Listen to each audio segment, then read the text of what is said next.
Online education में कक्षा 10 के सभी छात्रों का स्वागत है। आज हम बात करते हैं हिंदी पद्य खंड की या काव्य खंड कह लो। इसके अंतर्गत जो एक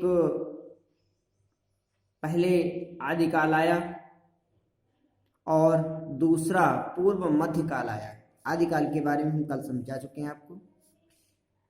आज बात करते हैं पूर्व मध्यकाल। इसको भक्ति काल के नाम से जाना गया है।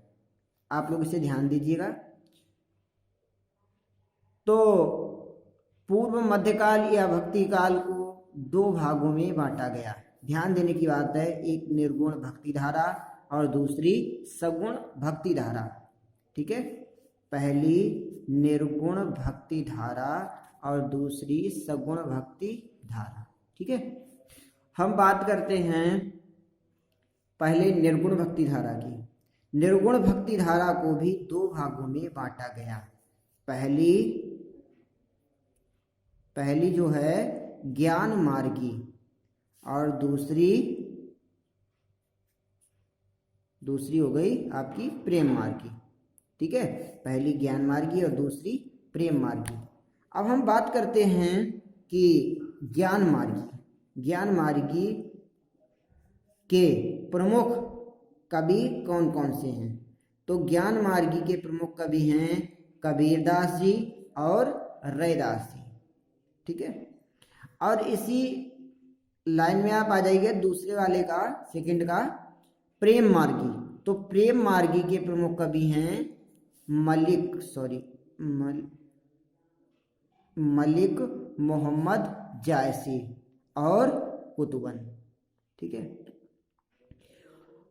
अब हम इधर आ जाइएगा सगुण भक्ति धारा। सगुण भक्ति धारा को भी दो भागों में बांटा गया। पहला राम भक्ति और दूसरा कृष्ण भक्ति। पहला राम भक्ति और दूसरा कृष्ण भक्ति। तो ऐसे ही आ जाइएगा। राम भक्ति के प्रमुख कवि, राम भक्ति धारा के प्रमुख कवि कौन हैं? तुलसीदास और केशवदास। ऐसे ही कृष्ण भक्ति शाखा के कवि जो हैं वह सूरदास और मीराबाई। बात समझ में आ गई आपको? देखिए, भक्ति काल को दो भागों में बांटा गया, निर्गुण भक्ति धारा, सगुण भक्ति धारा। निर्गुण भक्ति धारा को दो भागों में बांटा गया, ज्ञान मार्गी, प्रेम मार्गी। तो ज्ञान मार्गी के प्रमुख कवि हैं कबीरदास, रैदास। प्रेम मार्गी के मलिक मोहम्मद जायसी और कुतुबन।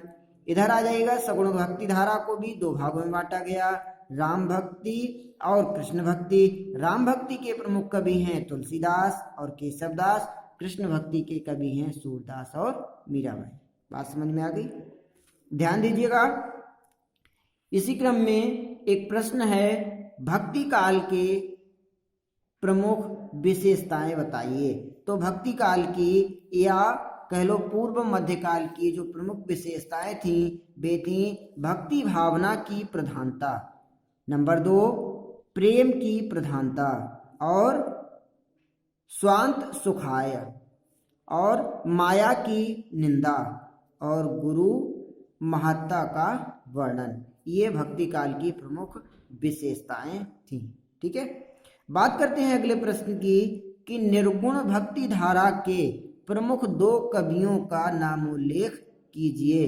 तो निर्गुण भक्ति धारा के जो प्रमुख कवि आए हैं उनका नाम है कबीरदास और मलिक मोहम्मद जायसी। तो कबीरदास द्वारा लिखी गई है साखी, मलिक मोहम्मद जायसी द्वारा लिखा गया है पद्मावत। ठीक है, कबीरदास द्वारा साखी, मलिक मोहम्मद जायसी द्वारा पद्मावत। बात करते हैं अगले प्रश्न की, सगुण भक्ति धारा के प्रमुख दो कवियों का नामोल्लेख कीजिए। तो सगुण भक्ति धारा के जो कवि हैं, जो प्रमुख कवि हैं, राम भक्ति शाखा के तुलसीदास और कृष्ण भक्ति शाखा के सूरदास। तो इधर आ जाइएगा, तुलसीदास और सूरदास। तुलसीदास द्वारा लिखी हुई है रामचरितमानस और सूरदास द्वारा प्रसिद्ध लिखा हुआ है सूर सागर। आज तक के लिए बस इतना ही। आप लोगों को वीडियो पसंद आई हो तो अपने सहपाठियों के साथ अवश्य शेयर करिए और अपनी कॉपी पर लिखिएगा। धन्यवाद।